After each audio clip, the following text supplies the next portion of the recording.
Thank you very much, Madam Speaker, and I want to thank my colleague, the member from Barossa, for splitting time with me. Madam Speaker, cybersecurity is no longer a distant concern of experts in back rooms. It is a kitchen table issue. Canadians expect their lights to come on, their paychecks to be deposited, their medical records to be private, and their phones to connect them to loved ones without interruption. They expect those things to be safe from hackers, from hostile states, nefarious actors, and yes, from overreach by their very own government. Cybersecurity is not an abstract concern. It is about whether families can trust their power grid to stay on, whether a rural clinic can keep its patients' record safe, and whether small businesses can keep their doors open without fear of being taken down by hackers. Canadians deserve real protections against cyber threats. It is a reality in today's world. We all recognize that. In that respect, I acknowledge that Bill C-8 reflects a pressing reality. Canada must strengthen the resilience of our critical infrastructure. But in our rush to act, we must also ensure we get the right balance. If we protect our systems but undermine our rights, if we secure our networks but destabilize our economy, then we will have built a fortress with the doors left open. Bill C-8, as it stands, raises several concerns. The Liberals tell us this bill is proof of their so-called, quote, innovative agenda. But when you look closely at the fine print, the reality is far more complicated. Bill C-8 is a near carbon copy of Bill C-26, a bill that died when Parliament was prorogued earlier this year. And while some minor improvements have been made, some fundamental flaws remain. This is where I'd like to focus my remarks as me and my colleagues in the NDP consider the ramifications of this bill. Allow me to bring those questions forward with the hope of bringing some clarity and changes to this bill. First, the scope of ministerial powers. Under this bill, the Minister of Industry can compel telecommunication providers to rip out equipment, ban entire suppliers, or suspend agreements. Imagine, Madam Speaker, that a company might have to pass the costs of that onto its customers or close its door entirely. While the Minister explained that safeguards exist to prevent disproportionate orders from crippling providers and leaving rural Canadians disconnected, Bill C-8 grants sweeping powers to Cabinet and to the Minister of Industry, powers to ban telecom companies from using certain equipment, to force its removal, to suspend services, and to terminate contracts. These orders can be issued without prior judicial approval, without parliamentary review, and without independent oversight. Madam Speaker, when you concentrate this much power in the hands of a single minister, you need checks and balances. Where are they in this bill? Second, the risks to privacy and civil liberties. The bill allows for mandatory information sharing between telecoms, regulators, and federal agencies, and possibly onward to foreign governments. And what is the standard for this disclosure? Simply the minister's own judgment of what is, quote, necessary. This is vague, subjective, and wide open to abuse. Why are there no requirements for privacy impact assessments in this bill? Why are there no guarantees that collected data will not be repurposed for unrelated purposes? Third, the absence of compensation or worker protection.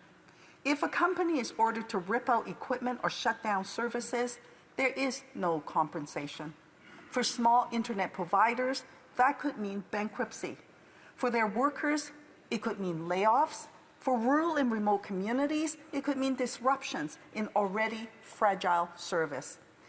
Where is the government's plan to support those workers, providers, and communities who will bear the costs of compliance? Fourth, the penalties. Bill C-8 envisions fines of up to $15 million a day for corporations, And Madam Speaker, up to $1 million a day for individual employees. Think about that. A frontline worker following orders from management could face personal ruin under this regime. Where are the safeguards to ensure fairness, due process, and appeal rights? Fifth, the one-size-fits-all approach. This bill lumps together banks, telecoms, nuclear facilities, and energy cooperatives under a single compliance framework. All of them face the same 90-day timeline to stand up cybersecurity programs, no matter their size or capacity. For large corporations, perhaps this is feasible, but for small operators or co-ops, it could be impossible. Shouldn't compliance obligations be tailored to the realities of different sectors? 6, international consequences. Canada's adequacy standard under the European Union's GDPR is the foundation of much of our digital economy. It is what follows European data to flow. It is what allows European data to flow into Canadian systems, supporting banks, airlines, and cloud providers. But the European Commission reviews adequacy every 4 years. If they see that Canada is granting unchecked surveillance powers, if they see data repurposed without necessity and proportionality, we risk losing that adequacy decision. We have already seen what happened to the United States under Schrems II. Does this government truly want to put Canada in that same position? Madam Speaker, New Democrats agree that cybersecurity is essential, but cybersecurity must not come at the expense of democracy, accountability, privacy, and fairness for workers and communities.